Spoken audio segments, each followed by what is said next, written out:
Почитувани, владата предводена од ВМРО-ДПМН го поздравува подпишувањето на договорот за почнување на проектот за поддршка на управувањето со државното земјоделско земјиште помеѓу Министерството за земјоделие, шумарство и водостопанство и Организацијата за земјоделство и храна на ООН ФАО.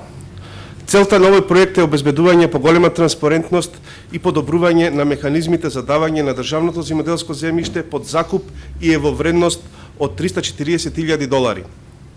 Проектот кој се реализира во наредните 2 години ќе придонесе за непосредно подобрување на управување со земјоделското земјиште, за поефикасно водење на земјишната политика и за подобро функционирање на пазарот со земјиште. ФАО ќе обезбеди поддршка за македонските земјоделци во сферите на процесот на трансформација на секторот за земјишна политика во компетентно професионално тело за ефикасно и квалитетно извршување на утврдените задачи за управување и заштита на јавниот интерес на државното земјоделско земјиште. Исто така ФАО со ова донација ќе придонесе за планирање и спроведување на механизмите за ефикасно управување со земјоделското земјиште. Почитувани, користењето и процесот на доделување на земјоделското земјиште од претходните влади беше користен за злоупотреба, корупција и криминал.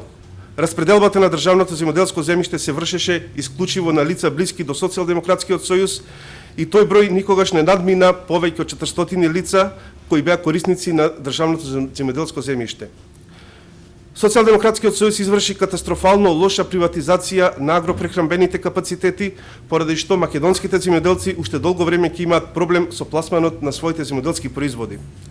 Обработливите површини стоеа празни или беа давани под закуп на лица кои немаат земјоделска механизација и единствен услов беше блискост до Социјалдемократскиот сојуз. За разлика од минатото, владата предводена од ВМРО-ДПМН преку Министерството за земјоделие, шумарство и водостопанство секој месец на транспарентен начин објавува оглас за распределба на државното земјоделско земјиште. За минатите 3 години бројката на корисници на државното земјоделско земјиште изнесува повеќе од 2200 корисници. Зголемениот број на корисници на државното земјоделско земјиште е потврда за големата транспарентност и принципиелност во неговата распределба на крајните корисници земјоделците. Почитувани, владата предводена од ВМРО-ДПМН е првата која започна најтемелната поддршка на македонските земјоделци и првата која започна да ги решава проблемите во земјоделието. ВМРО-ДПМН и во иднина ќе продолжи на сосема транспарентен начин со реализација на своите програмски определби за унапредување на земјоделското производство и подобрување на квалитетот на македонското земјоделие. Благодарам за вниманието.